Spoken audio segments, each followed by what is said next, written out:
बच्चों good morning. आज हम आपको पर्यावरण प्रदूषण के कारण बताएंगे। कार्बन डाइऑक्साइड की बढ़ती मात्रा। हमारे वायुमंडल में प्रमुखतः नाइट्रोजन, ऑक्सीजन तथा कार्बन डाइऑक्साइड गैसें हैं। यह एक निश्चित व सीमित अनुपात में होती हैं, किंतु औद्योगिकरण के कारण वायुमंडल में कार्बन डाइऑक्साइड की मात्रा बहुत अधिक हो रही है। कारखाने, ईंधन को जलाना, यातायात के अत्यधिक बढ़ते साधन आदि से यह प्रदूषण बढ़ रहा है। इस गैस का अनुपात बढ़ने से दोहरी हानि होने की संभावना है। एक तो यह स्वयं हानिकारक है और दूसरे ऑक्सीजन जैसी प्राणदायक गैस के कम होने का खतरा है। दूसरा पॉइंट है घरेलू अपमार्जक का प्रयोग। घर, फर्नीचर, बर्तन आदि की सफाई के लिए विभिन्न प्रकार के डिटर्जेंट का प्रयोग किया जाता है। कुछ छोटे जीव जैसे मक्खी, मच्छर, खटमल, कॉकरोच, दीमक, चूहे आदि को नष्ट करने के लिए प्रयोग में आने वाले पदार्थ जैसे साबुन, सोडा, पेट्रोलियम आदि उत्पाद, अमल, डीडीटी, गैमेक्सिन, फिनाइल आदि का प्रयोग करने के बाद इनसे प्रभावित दूषित जल नालियों इत्यादि के द्वारा नदियों, झीलों आदि के जल में मिला दिया जाता है। यदि यह पदार्थ विघटित नहीं होता तो खाद्य श्रृंखलाओं में चले जाते हैं और विषाक्त रूप से प्रदूषण का कारण बन जाते हैं। अतः घरेलू उपमार्जकों का नदियों में विसर्जन रोका जाना चाहिए। तीसरा है वाहित मल का नदियों में गिराया जाना। घरों, कारखानों इत्यादि स्थानों में अपमार्जक पदार्थ, विषैली दवाएं, मिट्टी का तेल, शैम्पू आदि अनेक पदार्थों का बड़े बड़े शहरों से नालियों से एकत्र करके नदियों, झीलों व समुद्र में डाल दिया जाता है, जो जल को प्रदूषित करता है।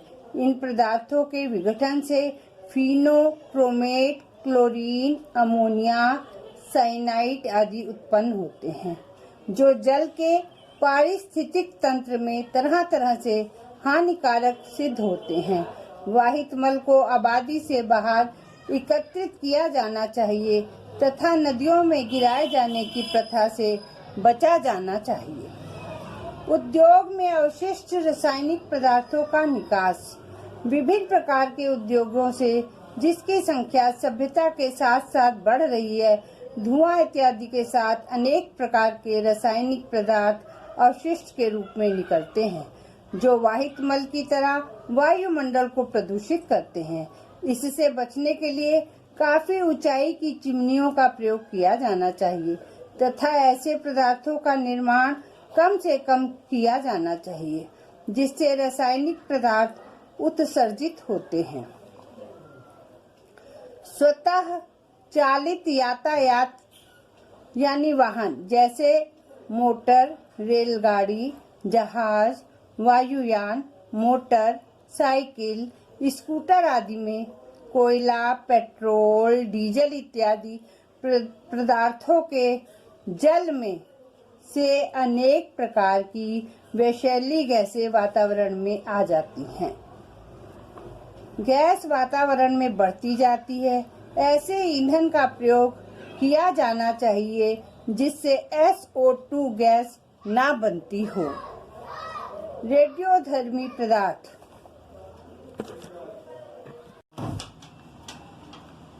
परमाणु बमों के फटने व इसी प्रकार के अन्य परीक्षणों से रेडियोधर्मी पदार्थ वातावरण में आकर अनेक प्रकार से प्रदूषण उत्पन्न करते हैं। यह पौधों से, जंतुओं से, दूध व मांस में और फिर मनुष्य के शरीर में पहुंच जाते हैं। ये कैंसर व आनुवंशिक रोग उत्पन्न करते हैं। कीटनाशकों का प्रयोग न्यून मात्रा में ही किया जाना चाहिए, अतः वास्तविक पदार्थों के उपयोग पर बल दिया जाना चाहिए। पर्यावरण प्रदूषण का मानव पर प्रभाव। पर्यावरण के संसाधन या घटक जितने स्वच्छ व निर्मल होंगे, उतना ही हमारा शरीर तथा मन स्वच्छ एवं स्वस्थ होगा। इसलिए हमारे ऋषि मुनियों ने हजारों वर्ष पूर्व कहा था, प्रकृति हमारी माँ है जो सभी कुछ अपने बच्चों को अर्पण कर देती है। चाणक्य ने कहा था कि राज की स्थिरता राज की स्वच्छता पर निर्भर करती है। औषधि विज्ञान के आदि गुरु चरक ने कहा था कि स्वच्छ जीवन के लिए शुद्ध वायु, जल तथा मिट्टी आवश्यक कारक हैं। महाकवि कालिदास ने अभिज्ञान शाकुंतलम तथा मेघदूत जैसे अमर काव्यों में भी मन पर पर्यावरण के प्रभाव को दर्शाया है। बच्चों, अब आगे का मैं आपको कल पढ़ाऊंगी।